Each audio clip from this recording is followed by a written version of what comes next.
Hello, and welcome to Construction Executives Professional Education Series. You have joined Hub International's webinar titled The Evolving Drug Crisis in Construction, the Reality and Risks of Substance Abuse on Job Sites. My name is Lauren Pinch. I am the Editor-in-Chief of Construction Executive Magazine, published by Associated Builders and Contractors. I will be serving as the moderator of the presentation.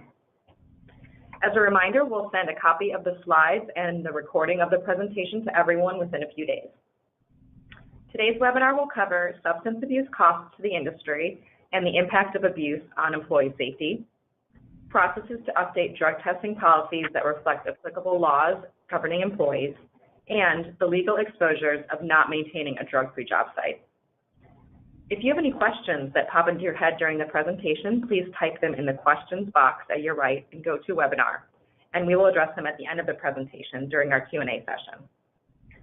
And now I'll introduce our speakers. First, we have Phil Casto. Phil is a senior risk consultant in Hub International's Risk Services Division. He has extensive experience in the construction, manufacturing, and petrochemical industries, serving as a resource for insurance brokerage operations and providing solutions in the areas of risk mitigation, safety, regulatory compliance, and workers' compensation. We also have Minji Kim. Minji serves as the national practice leader for Hub's workforce productivity practice, which focuses on absence management. She has nearly 10 years of experience in integrated absence management and process improvement. Also, she has worked with a wide range of customers to address the linkage between individual health, program and process design, and workforce productivity. And we have Catherine Russo. Catherine is a principal in the Long Island, New York office of Jackson Lewis PC, where she assists clients with workforce problems involving drugs and alcohol. She gives advice about compliance with all pertinent drug and alcohol testing laws. Also, she prepares substance abuse policies to comply with all federal and drug and alcohol testing regulations, as well as the drug and alcohol testing laws of all 50 states. And with that, I'll hand it off to Phil, who will lead the rest of the presentation. Thank you. I'll briefly review our agenda with everyone. The prevalence of substance abuse in construction. We'll move to the cost and effects of worker absence. We'll move through understanding drug laws and regulations. We'll get to how to develop drug testing policies, and we'll close with how to implement training and safety best practices. And I'd also like to start with a brief overview of substance abuse in construction. It's no secret. No one on this call or in the industry is surprised to hear that substance abuse is an issue in construction. It's a huge issue, and in the past, we oftentimes would say, well, that's not an issue with me. That might be, a West Coast issue. I think that's more of a East Coast issue. We oftentimes would hear the union contractors say that's a non-union contractor problem, but the real fact is drug use in construction is a backyard problem that's quickly moving its way to the front of the yard. And there's been quite a murmur around it. There's been a murmur around alcohol use, but also, more recently, the murmur has died out a little bit when we come to addressing alcohol use in construction. And what we're seeing is more and more people are getting louder and louder when it comes to what do we do about the drug use.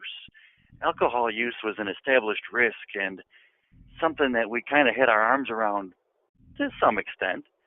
But with all the drug use that's currently prevalent in the industry, it really takes a bit of a focused effort to kind of get our hands around to it.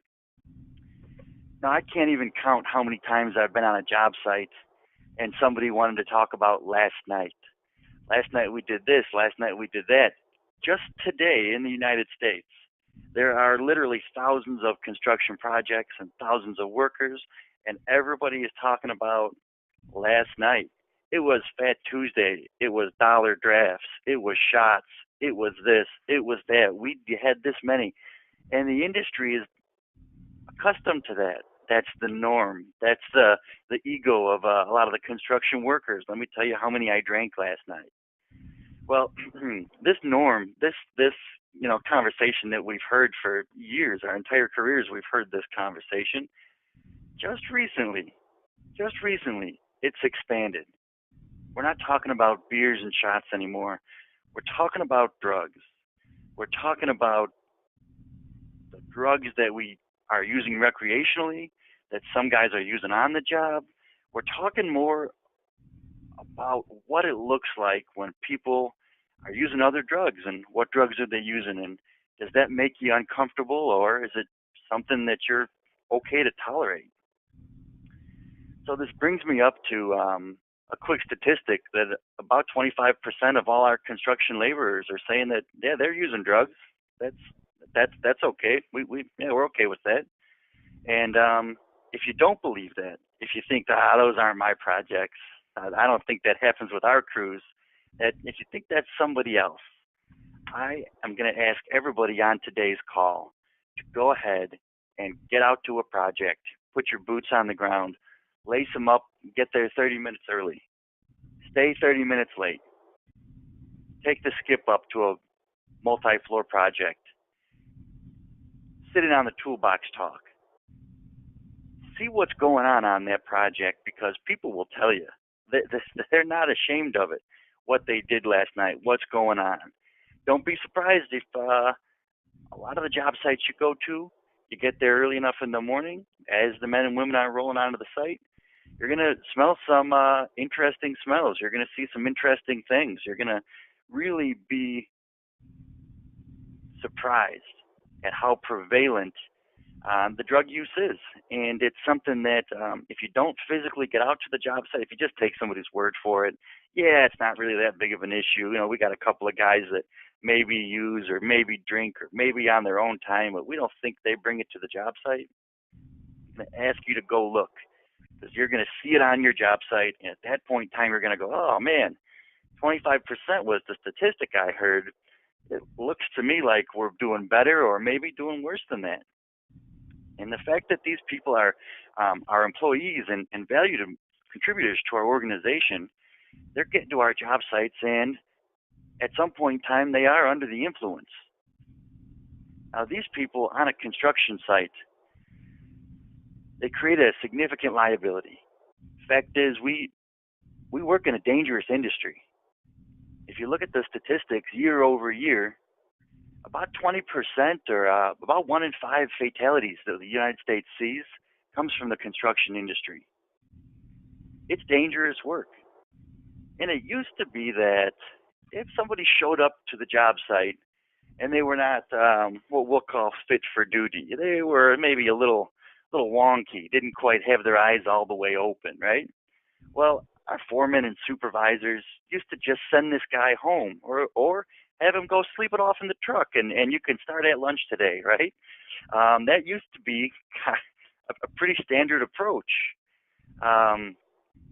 If you didn't like him, you would fire him on the spot, right? If this was somebody you were hoping to get rid of, they just gave you a reason. But unfortunately, the landscape today calls for a much different approach. Our current landscape calls for a process to manage drug use.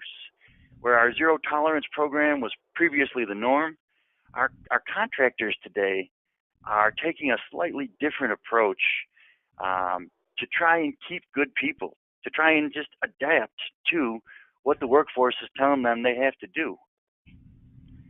If we look at statistics and recent publications on the labor shortage in construction, it lends itself to the need to hire people and the need to keep your current employees, which directly conflicts with, in some situations, your desire to maintain a 100% drug-free workforce, or to keep drugs off your jobs or out of your employees. So we're faced with this struggle. The workforce is saying that 1 in 4 of them is using illicit drugs, and we certainly can't afford to let go of 1 in 4. Matter of fact, we're behind on this. So, anyways, this brings up some questions for us. It just begs the question: how do we protect ourselves from claims of potential negligent hiring, negligent retention? How do we get people, and how do we keep them? What is negligent hiring or negligent retention even, right? It's generally described as the employment of someone whom we absolutely know is so incompetent or so unfit for duty that they pose an unreasonable risk of harm. So the question is, can I hire somebody that fails a drug test? Can I hire somebody that fails an alcohol test? If they fail it the first time, can I say, hey, buddy, why don't you go study for this test a couple of weeks? Why don't you study up, and in a couple of weeks you can come back and retest? So the question here is that legal? Am I putting myself at risk if I take an approach like that? It makes me wonder. And Catherine, what are your thoughts on some of these? Yeah, I mean, those are really good questions, Phil. And certainly I've had employers ask me that question, that, they'll say, we're having a lot of difficulty finding good qualified candidates. So if we have people that test positive on a pre-employment drug test, can we just overlook it, or maybe let them take another test in a couple of weeks? I don't really recommend that approach, because the whole point of drug testing, pre-employment drug testing, is to screen out the drug users. I mean, the whole reason that you as an employer do drug testing is to avoid having drug abusers in your workforce. And if that's not important to you, then why do a pre-employment drug test? So I think that if somebody does test positive on your pre-employment drug test and you want to hire them anyway, you got a few problems. One could be this negligent hiring theory. Another one could just be a general liability issue. If this person's a drug user and you hire them, now they come to work and they get into an accident, they hurt themselves, they hurt somebody else, now you got bigger problems. And the other issue that I think you have is a possible discrimination claim. Because generally, if you have a drug testing policy that says we don't hire people who test positive, but now you're going to start making exceptions for certain people, now you're not enforcing your policy consistently. And so now you're going to have somebody say, hey, that's not fair, because when I tested positive, you didn't hire me, but yet now you're hiring other people who do test positive. So there's some kind of discrimination going on here. So I don't really recommend that. I think that even though, it may be a very tough job market, I think if you do pre-employment drug testing, you should not hire people who test positive. And you could wait. If somebody tests positive, you could tell them, come back in a few months. And, at that time, let them go through the whole application process all over again, and see what happens the second time around. But I think if you hire them knowing they failed the drug test, you may be buying yourself a whole lot of problems. Yeah, I agree. And unfortunately, we see contractors do that. So this brings us to our first poll question here. And the question to the audience is, what is your greatest challenge with worker substance abuse?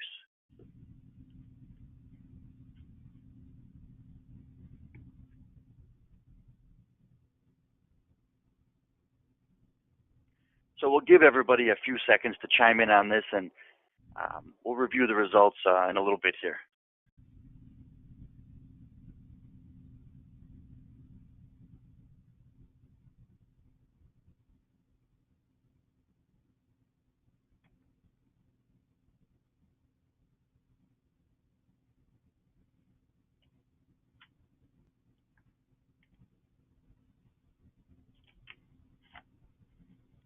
I know I've had some clients tell us that the challenge with the substance abuse testing comes into play with family members and friends and things like that, to where it's that they feel bad about it, and they have this policy and they're willing and ready to enforce it, but then all of a sudden it starts to pull at their heart a little bit, because their own family members and their own good friends are unfortunately using something they shouldn't be, and it comes out during these types of workplace settings, and really just makes for a difficult conversation.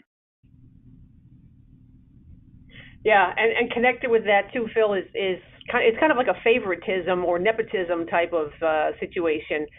which is where, if some people who have drug problems are given leniency, but other people are fired, that also creates the potential for someone to argue, discrimination of some type.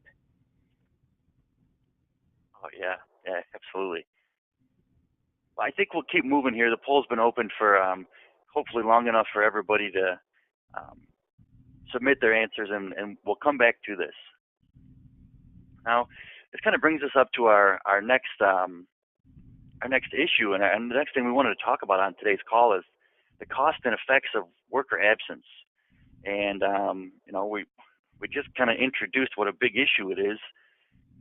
But what does it cost us? How does it play into the business model? So, Minji, are you able to kind of comment on this a little bit for us and provide some color?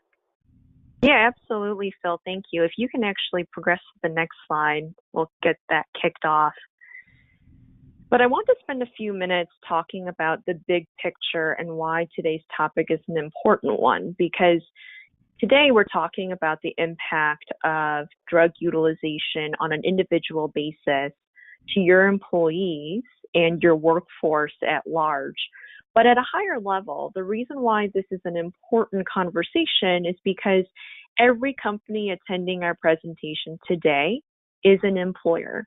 And by virtue of being an employer, it means that you have hired employees to deliver your services to your market. And ultimately, you have hired these employees to achieve business success, however you might define that for your organization. But if employees are impacted by certain behavioral choices they make, resulting them in not being at work, or perhaps they are at work, but they are not being as productive, what does this mean for your organization's ability to achieve your business success? And this is why we contend that employees being absent from work is a critical business risk. So Phil, if you can actually scroll through the next couple of bullets on this slide, one of the questions that we should be asking ourselves as an organization is, when employees are gone from work, are we as a company able to develop, produce, or deliver as much as we desired as a business? Do we have to develop, produce, and deliver more to our customers to offset the cost of our employees being gone from work? And as a result, Phil, if you can actually progress to the next slide, when we talk about the total cost of employees being away from work, I challenge you all to think about the total cost of absence. And we use the iceberg illustration here to capture that. So you may have seen this graphic before, but we use the iceberg image to illustrate the cost of employees being away from work. And what is above the water, what is regularly seen and reviewed, are what we call direct costs. And these are costs that you are already aware of because there is a dollar sign ahead of it. You're probably capturing it on a bill, a loss run, or benefits that you're paying out under your medical plan, pharmacy plan, disability plans, or workers' compensation program. But the costs beneath the water may not be outright visible all the time, but we will contend that these costs are very real. Think about any overtime you may be paying, temporary staffing, additional training, customer dissatisfaction. Perhaps, at least in the construction industry, maybe the project takes longer to be completed, inconsistent quality of service. These are all things that we inherently know have some type of cost associated with them, but we're not always measuring them. And so to us, it's important to consider that all of these areas of spend are, in fact, areas of spend to your organization. And so keep in mind not only the insurance programs that your employees may be using while they are away from work, but also all of the byproducts of that person being gone from work at a productivity level and how those may be generating additional spend and cost to your organization. In our experience, we have found that the split between these two buckets of costs is about 1 to 3. So the stuff that's below the water that you see there is truly important. Next slide, Phil, please. Great. So on this slide 14, the bar chart that you see represents 4 areas of cost. medical spend, drug or pharmacy spend, cost of employees being gone from work, and presenteeism. Presenteeism, if you have never heard that before, presenteeism is that you are physically at work, but you're not entirely at work. Your mind is off somewhere else, you're not concentrating, you're not focused. And this specific study aggregated these 4 areas of cost by diagnostic category, which is on the bottom axis of this chart. And what you can see is that I circled 2 specific areas, depression and anxiety. So just quickly walking through this chart, the green portion of the bars are medical spend, the gold is pharmacy or drug spend, the dark navy blue is cost of people being gone from work, such as disability, short-term disability and long-term disability, and the lighter blue is presenteeism. So as all of these costs are aggregated together, it should not be a surprise to us at all that depression has high presenteeism costs compared to the spend on absenteeism, drugs, and medical. But what I hope you understand from this chart and for depression and anxiety is a point that Phil made earlier. Don't forget that just because an employee is physically at work does not mean there may be something underlying that is affecting their ability to concentrate and focus. And what I also want to point out is that this chart was looking at depression, obesity, anxiety, all of these as the primary diagnosis. But consider the fact that depression and anxiety could very easily be a secondary diagnosis or a condition that develops as the result of some other condition. And knowing that prescription drugs is often the primary mechanism for treating these situations, just think about how much more an individual may be exposed to drugs, not necessarily on a voluntary basis, but as a result of other physical or mental conditions, and what type of exposure that individual now has to either become addicted or to take additional prescription medications to treat their underlying health conditions. So with that, I will turn it over to Catherine on slide 16 to cover section 3. Okay, so now we're going to go into drug testing laws and regulations. And I'm not going to spend too much time at first talking about laws because it really is quite complex. The point that I really want to make for purposes of this slide is that you really need to know the laws that apply to your workforce when it comes to drug testing.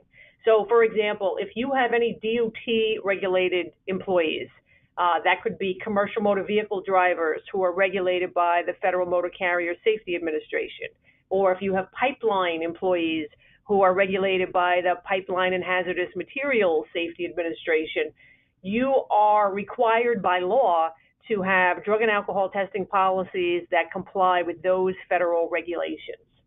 Now, if your workforce is not DOT regulated, then you have to comply with state and local laws. And you may be surprised to know that some states and cities have pretty complex drug testing laws. Interestingly, some states have no drug testing laws at all, but other states have very complex drug testing laws. So it's really important that you know what the laws are, where you work, where your employees are employed, and make sure that you comply with all the requirements of the laws. And there are many different types of requirements, from what types of testing you can and can't do, what types of specimens you can test, what drugs you're allowed to test, what kind of disciplinary actions you may take. So there really are laws and regulations on all of those issues.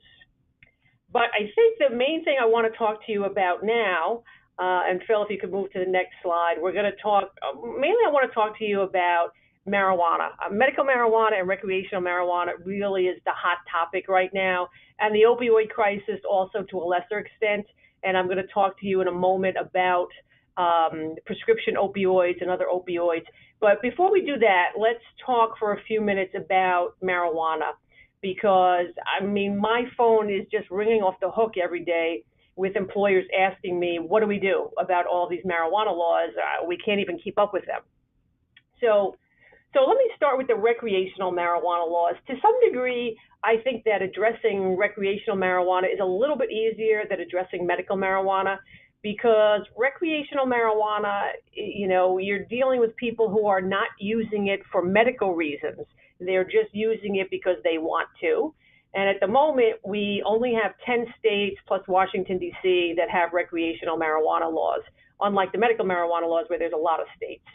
The good news about recreational marijuana laws is that none of these laws has any language in them that protects employees or applicants, or that gives them any rights to keep their job, or that protects them from discrimination. So that's good news, because if you want to have a policy that says we don't tolerate marijuana use, if you're in California and you want to use your recreational marijuana when you're off duty, just be aware you could test positive on a drug test.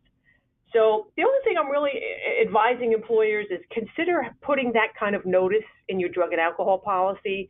In other words, most people are not lawyers. They think that, if they live in a state like California or Colorado where recreational marijuana is legal, they think that means they can use it whenever they want and they're not going to lose their job. And that's really not true. So even in Colorado actually has some good language in the statute that helps employers and says that employers can enforce drug and alcohol policies. And if you want to prohibit marijuana, you absolutely have the right to do that. So consider including some language in your policy that says if you choose to use recreational marijuana when you are off duty and off company premises, just be aware you might test positive on a workplace drug test, and we will still take disciplinary action. And really the real big dilemma with marijuana is that, unlike alcohol, which metabolizes in the body very quickly, drugs like marijuana stay in the system for a long time. And so when you drug test somebody, maybe they were using at work today, but maybe it's residual use from over the weekend. There's really no way to know.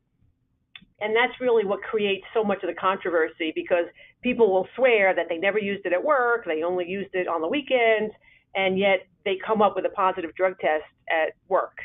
So my view is if it's recreational, the employer doesn't have to tolerate it, and you are within your rights to have a policy telling people that you're not going to tolerate it. But let's go on to the next slide, which is the medical marijuana. And really, medical marijuana is much, much more complicated. And the reason it's much more complicated is because now you're talking about people who are disabled. So you've got to worry about disability discrimination issues, as well as language in some of the medical marijuana laws that actually protect medical marijuana users. So the reason medical marijuana is so complicated, and just so you understand what this chart means that we've got here, I've categorized the various, there are now 32 states plus DC that have medical marijuana laws, and they're all different, and they all pose different levels of risk. So the states that we've got colored as green here, those are the good states, good for employer in my view, meaning that there's been litigation in those states, or the statute has language that is very pro-employer. So, like in California and a few of these other states, there's been litigation, and the courts have thrown them out and said, that ruled in favor of the employer. So the green states are pretty good for employers. The yellow states we're not too sure. There hasn't been litigation there yet, and the medical marijuana statute doesn't really provide protections, but we don't really know what would happen if there was a lawsuit there. Now, the red states are the states that you really should be concerned about, because either there is language in the medical marijuana law that protects applicants and employees and says, employers, you may not discriminate against people who use medical marijuana, or there's been litigation there and the courts have ruled against the employers. So, and there's been some several court decisions recently, most notably in Arizona, Connecticut, Delaware, Massachusetts, and Rhode Island, that have been very, very favorable to employees and applicants, and have basically taken the position that, we don't care if it's illegal under federal law. These state laws protect disabled people who are using medical marijuana, and employers, you can't discriminate against them. So in these red states, there's a lot of risk.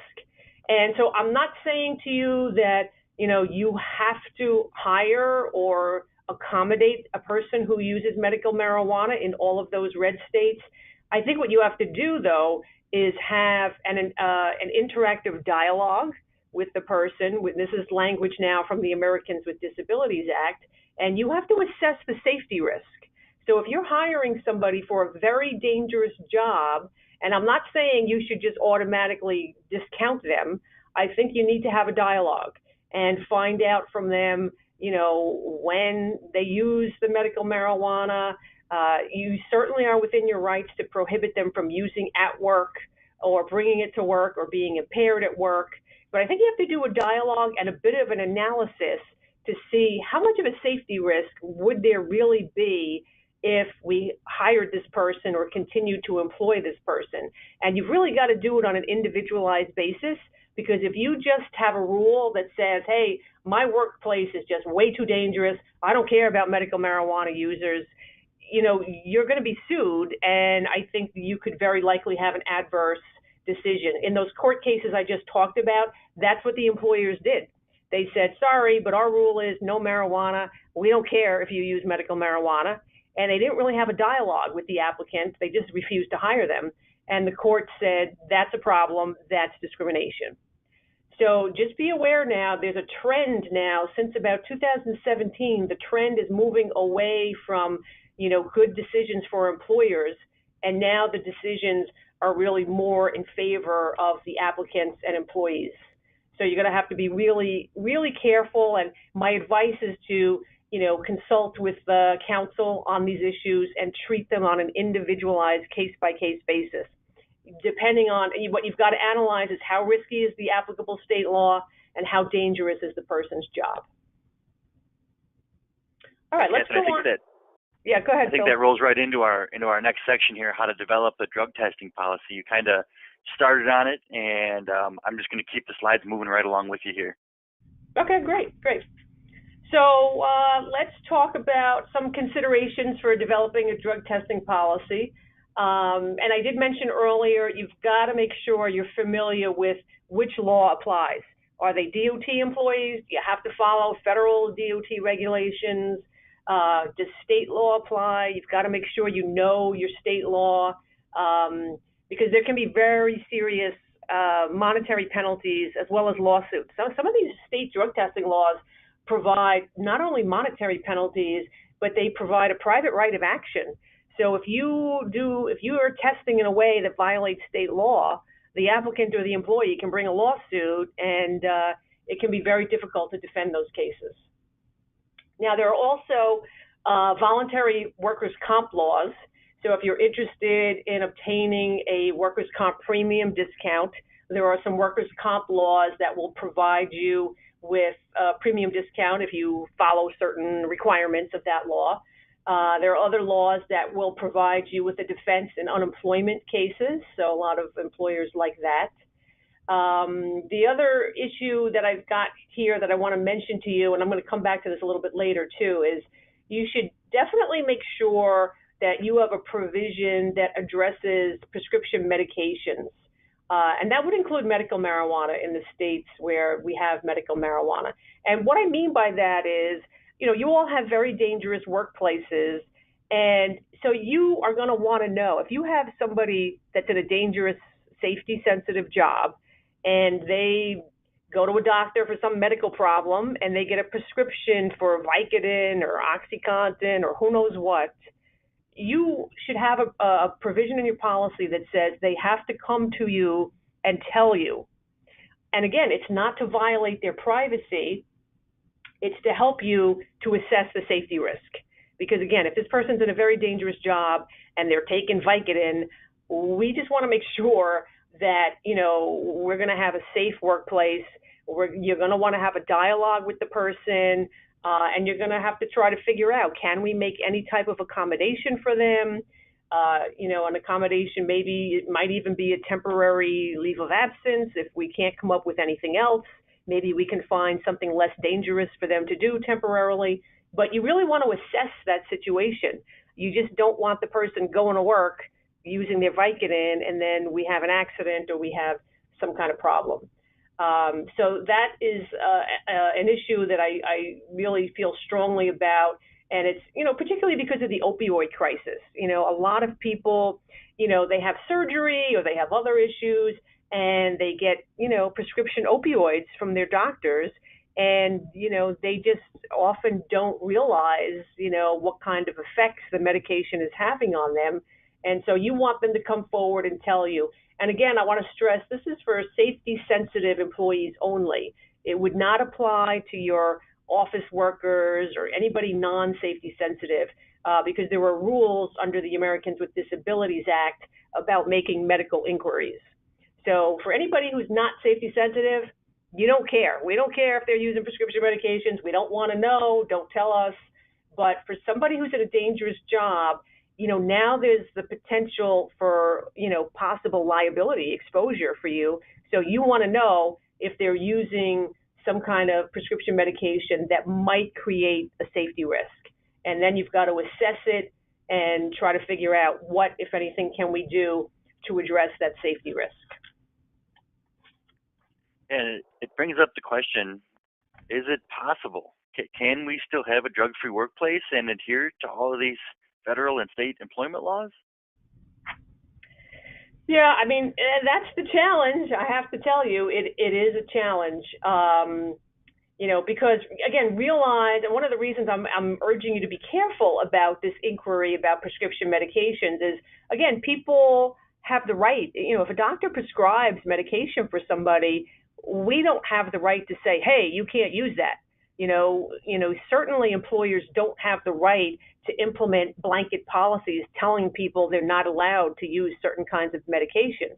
So you've got people with medical conditions who are certainly going to be considered disabled under the law. And so you've got to be very careful that we don't take actions that could be viewed as disability discrimination, but yet at the same time, you want to balance that against having a safe workplace.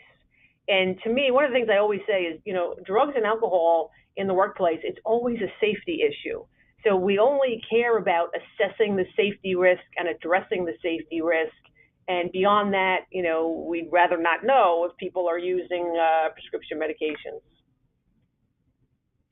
Yeah. So I think that brings us to our next poll, Phil. Yeah, absolutely. So everyone on the call this afternoon, how do you all currently address positive test results for substances with workers? We kind of went down a few different paths that you might be taking, but go ahead. Let's have everyone chime in, and we'll see what we come back with.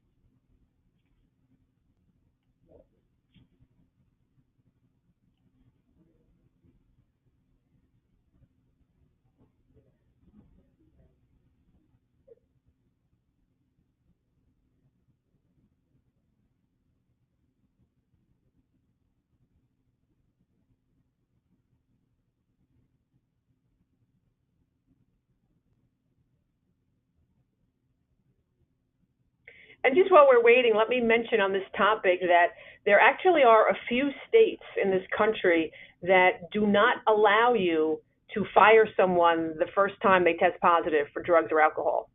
So just be aware, there's about 5 states, Iowa, Maine, Minnesota, Rhode Island, and Vermont. So if you operate in any of those states, you've got to be very careful that you don't fire somebody the first time that they test positive for drugs or alcohol. Yeah, we see that a lot in the collective bargaining agreements as well, that are quite common in a lot of different areas of the country. Yes. So we'll keep moving here. Thank you for everyone for responding. The next thing that we're going to get into and kind of crack the shell on a little bit is how to implement training and safety practices that are considerate of the epidemic of drug use. So, Minji, can you shine some light on this for us?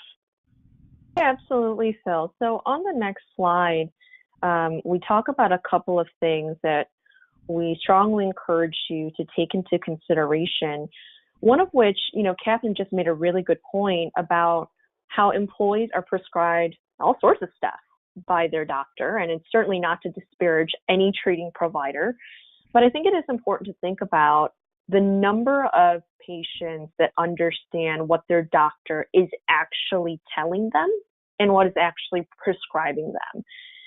According to the Department of Health and Human Services, and granted, this is a study done back in 2010, but the point is still very relevant. At the time of the study, a mere 12% of English-speaking adults had proficient health literacy skills.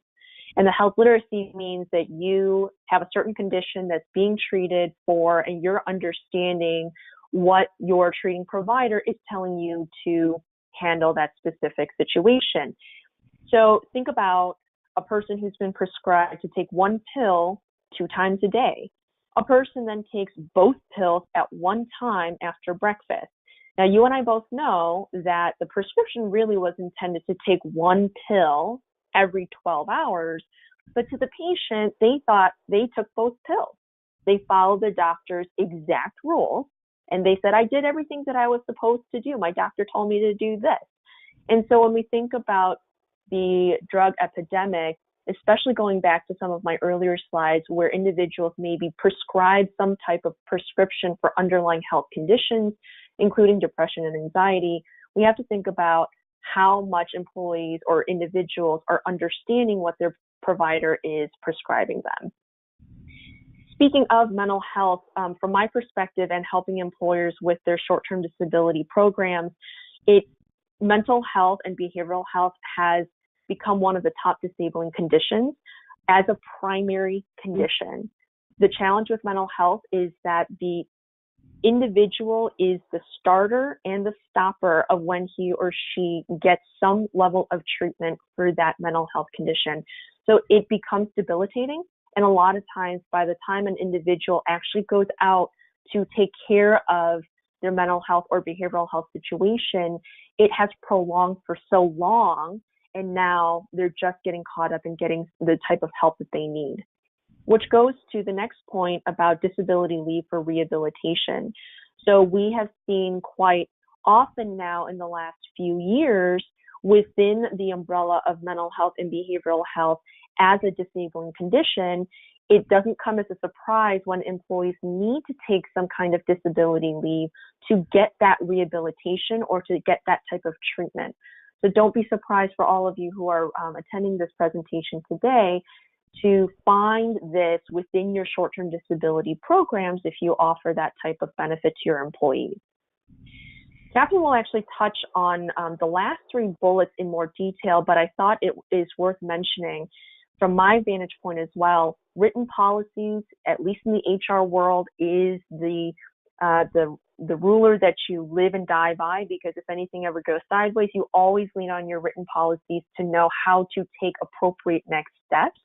But as you review your written policies, and Catherine will get into some of those details, be considerate of what your policies are actually saying, and also how employees might understand what is within the written policies, and making it ultra clear about what steps may or may not occur throughout different courses of action.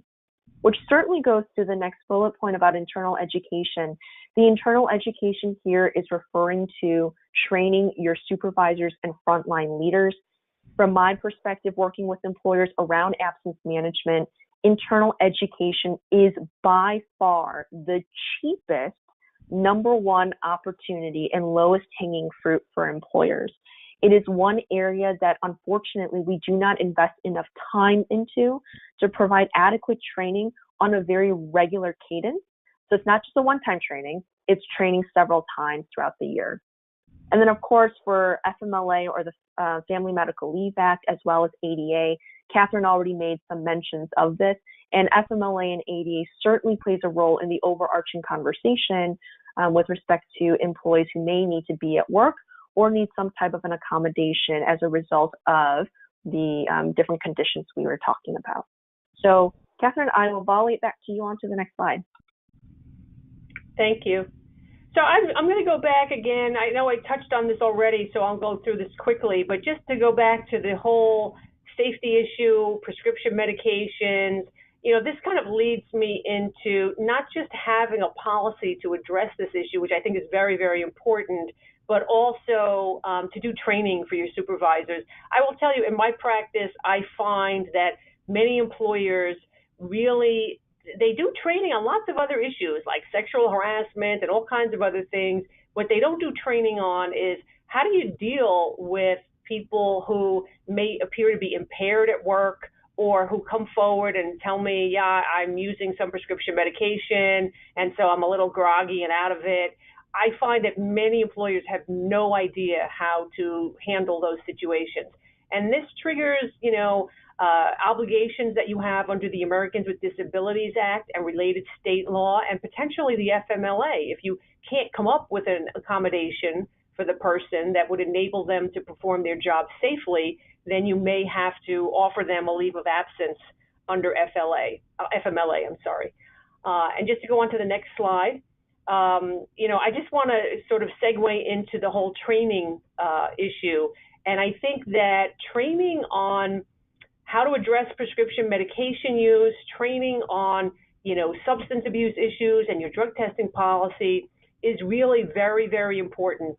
Like I just said, I find many employers don't know what it means. When I use the phrase individualized assessment or interactive dialogue, they don't know what that means. And these are the words that come right out of the Americans with Disabilities Act.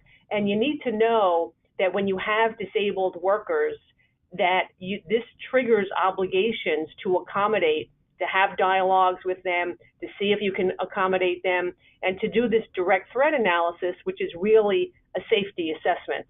And it's not easy. I will tell you, these are not easy concepts, but you need to have somebody in your organization who knows how to do this, or you may end up getting into some trouble or, having some kind of disability discrimination suit. And so just to further this thought on the next slide, I think that there are really many different types of supervisor training that would benefit you tremendously, including just general training on your drug testing policy, explaining to people what prohibited conduct is, doing training on reasonable suspicion. I find many supervisors don't really know how to recognize reasonable suspicion. They don't know what to say to employees when they have reasonable suspicion. They don't know what to do when an employee comes forward and says, yeah, I'm using Vicodin now, I just had surgery. They have no idea how to handle that. They don't know about maintaining confidentiality. When an employee discloses that they have a disability or a medical condition, that's a confidential conversation that should not be shared with the rest of the workforce. And then you've got to know how to handle requests for accommodations, how to accommodate somebody who may be using a prescription medication.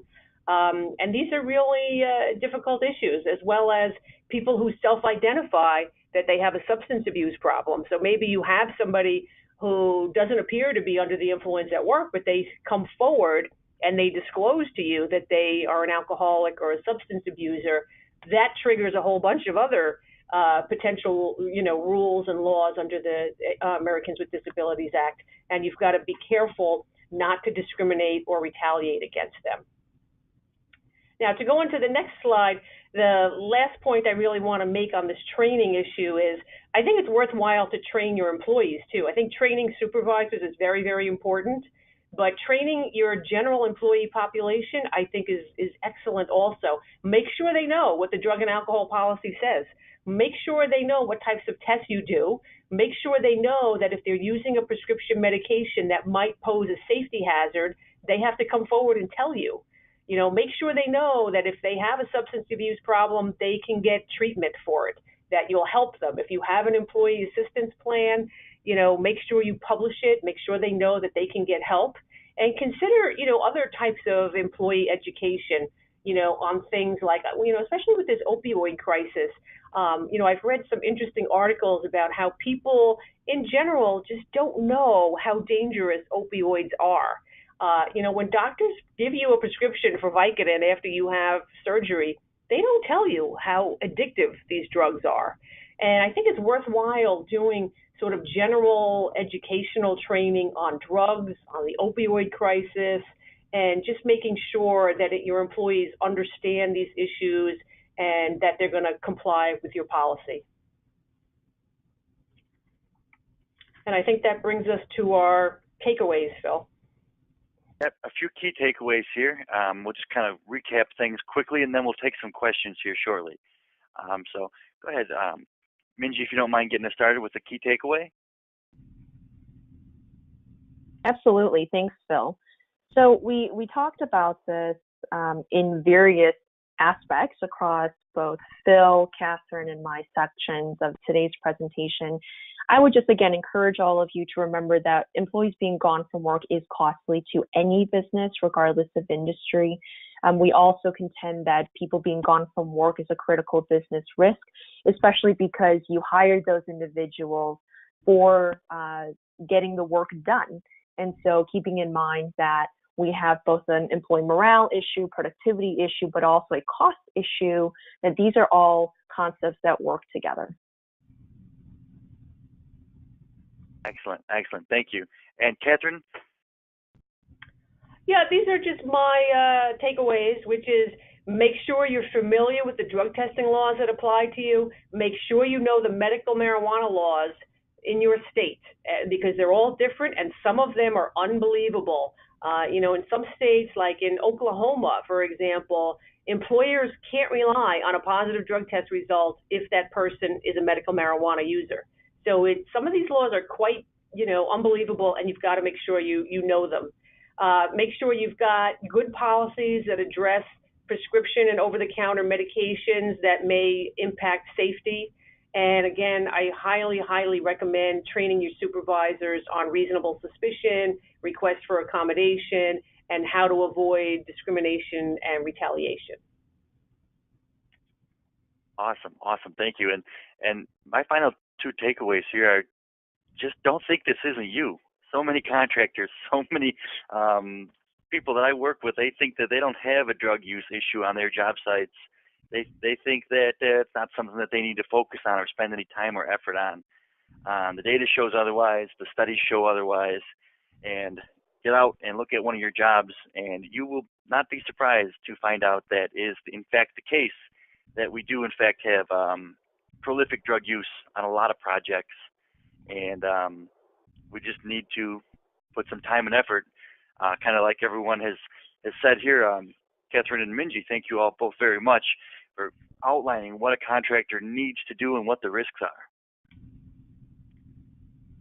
I would like to jump into some questions here. I'm going to go ahead and I've got, there's a lot of questions that have been asked. I'm going to go ahead and start scrolling through some of these.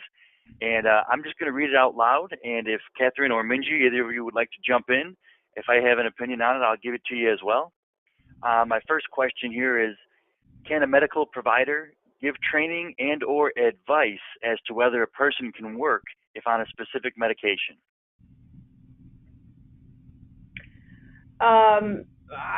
My question would be, is the medical provider the employee's doctor? Because I think the answer is it depends on the situation. But yes, sometimes if an employee has a particular medical restriction, the employer may want to have a dialogue with both the employee and the employee's physician to make sure that we understand what the restrictions are, so that we can try to accommodate the person if it's possible to accommodate. And Catherine, this is Minji. I think beyond that too, shouldn't this also tee up a conversation about having complete job descriptions as well? Oh yeah, I mean, I think that having really thorough, detailed job descriptions are extremely important, especially if you're going to be looking for input from an employee's physician, especially if it's a very dangerous job. You want to stress to the doctor, look, here are the dangerous things this employee does, and we need your advice on whether or not he can perform these job duties safely. Excellent, excellent. I'm going to keep moving here. We've got a lot of questions. The next one that I'm going to address is, we've run into cases where someone using knows the random unit is coming or on site and quickly asks HR for help with addiction to avoid getting snagged. Any ideas to prevent this workaround? Yeah, that's a good one. You know, I often recommend including language in a drug testing policy that says if you are going to voluntarily disclose that you have a substance abuse problem, you must do so before you are selected for drug testing or before disciplinary action is going to be taken for some misconduct. So, you know, if you have already selected the person, let's say the person has been selected for a random test or a reasonable suspicion test, and then they say, oh, I just remembered I have a substance abuse problem, you know, then I would say they can't, you know, suddenly tell you that to try to get out of the drug test. I think you should still go forward with the drug test. But it should be clear in your policy that if they're going to voluntarily disclose having a substance abuse problem, it's got to be before selection for a drug test and before we've made a decision about disciplining you.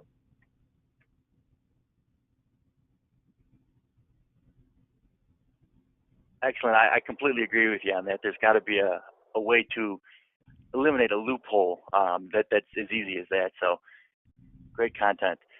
My next question here, can you ask pre-employment if a applicant has a medical marijuana card? Well, there's a right way and a wrong way to do it. So realize that under the Americans with Disabilities Act, you cannot make medical inquiries before an offer of employment has been made. Now, post-offer, you can do a pre-employment drug test. So really, the way it should happen is that you make a job offer to somebody, you send them for their pre-employment drug test, and at that time, they disclose to either the collector or the medical review officer that I have a medical marijuana card. Then they go forward with the test. If they test positive for marijuana, the medical review officer reports the test result and the fact that the person has a medical marijuana card to the employer. And then at that time, the employer has to figure out, what do we do now? And then that brings me back to the discussion that we had earlier, which is you've got to figure out how much risk is there in the state where you operate and how dangerous is this person's job. And then you've got to kind of figure out, you know, what you're going to do with this person. Awesome. Yep. I'm going to keep moving here. I hope that was exactly what we're looking for, because that makes sense to me. My next question here is, how do you handle drug tests as the result of an accident and a drug which lasts longer in the system pops up? So a positive test does not necessarily mean they were under the influence at the time of the accident. Yeah, that's a very good question, especially for marijuana, because as I said earlier, you know, marijuana can stay in your system for days or even weeks. So if somebody gets into an accident and they test positive for marijuana, you know, it's a little tricky. I mean, I guess what I would say is, if it's recreational marijuana, I don't have a problem taking disciplinary action because there's really nothing that protects recreational marijuana users. If the person says, oh, I used medical marijuana and I used it over the weekend, I didn't use it the day of the accident, you know, now you're in a little bit of a dilemma there. So there's a couple of things you could do, you know, depending on how bad the accident is. Maybe you just take disciplinary action against the person based on the circumstances of the accident and forget about the drug test results. If it was a very minor, trivial accident, then maybe you're just going to overlook it and say, okay, forget it. The person's a medical marijuana user, and we're in a state that protects medical marijuana users, so we're not going to do anything about it. But I think in those states where you have a lot of risk taking action against medical marijuana users, I'm advising employers now that certainly for post-accident tests, you might want to stay away from relying too much on the positive drug test result and instead rely on the circumstances of the accident. And the same thing for reasonable suspicion. If you have reasonable suspicion and the person's a medical marijuana user, I would say let's rely, if we're going to take disciplinary action, let's rely on the misconduct or the weird behaviors that gave us reasonable suspicion, and let's kind of de-emphasize the fact that they tested positive, because, you know, medical marijuana users are always going to test positive because presumably they use marijuana all the time. Yeah, and I agree with you that it goes into some of that reasonable suspicion training that hopefully we can catch those, you know, ahead of time. We are at the end of our hour here. I'll go ahead and we'll go with one more question. And last one I've got here is, how do you handle drug tests? Oh, no, sorry, I just read that one. Does alcohol abuse put you at the same amount of risk as drug abuse? How do you test if they are drinking? Well, yeah, I think there certainly is risk for alcohol abuse. I mean, the nice thing about alcohol, not that it's nice, but it's easier. I think addressing alcohol use is easier for employers because alcohol metabolizes in the human body very quickly. And if you do an alcohol test of somebody today and they test positive, that means they were drinking today. So you don't have any of these crazy issues about, oh, I used it over the weekend, I used it last week. I mean, that's not going to fly. So it's so much easier for an employer to make an employment decision based on an alcohol test result because alcohol tests show current usage. And that's why addressing alcohol is a lot easier for an employer than addressing marijuana use.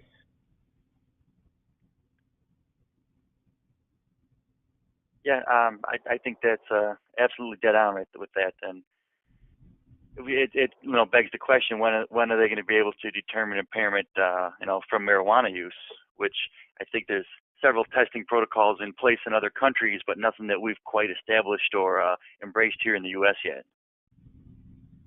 Yeah, no, I don't know of anything here in the U.S. yet that will determine current marijuana usage today. So that's definitely something that we need. And that's kind of a summary of several questions I'm looking at here as well, that how do we determine that exactly? I've got another question for you. We'll take one more, I guess. What are examples of non-safety sensitive functions, for example, on a construction site? Well, you're right. There probably aren't that many on a construction site. I think that, you know, with a construction employer, probably the vast majority of your people are going to be safety sensitive. But to me, non-safety sensitive are like the office people. So if you have somebody there who's, you know, just overseeing the employees and maybe is doing the paperwork, is really not doing, you know, physically dangerous work, you know, that person might not be safety sensitive. So usually it's the office workers that are not safety sensitive. But you know, these things you got to look at on kind of an individual case by case basis, depending on what the job duties are and what the particular work site is like. Yeah, Catherine, I agree 100%. I think it's hard to find a construction worker that is not in a safety sensitive environment or that their own actions aren't safety sensitive. So, you know, that's an interesting question, and I'm glad that's how you responded, and what you're feeling on that is too, because I completely agree. With that, we're about 5 minutes over here, and I'm going to be respectful of everyone's time and go ahead and close us out here. Catherine and Minjay, I want to thank you both very much for your participation, and thank everyone for calling in today. And we should have some follow-up going out to all the participants that's going to kind of summarize the presentation today. So thank you all for attending. Yes, thank you, Phil. Thank you. Thank you all so much for these wonderful questions. Again, this is Lauren Hinch with Construction Executive, and we were moderating this presentation. Thank you, Hub International, for being our sponsor and for providing this excellent content and this opportunity. If you could take a moment to subscribe to Construction Executive by visiting constructionexec.com, and you can find a link to subscribe in your chat window and also the GoToWebinar panel at your right. You'll also see in your chat panel at the right future webinars coming up. You can see those here in your screen or by visiting webinars.constructionexec.com. And after you close out here, you will see a short survey that will appear on the screen. Your feedback is very valuable to us, so we hope you did find this webinar valuable. Also, like everyone said, within the next few days, you will be sent a follow-up email with a link to the presentation so that you can share it with your colleagues. And again, we'll try to address some of those questions offline that we didn't get to today. And we appreciate everyone's time and attention. Thank you for your attendance, and we will disconnect shortly. Thank you.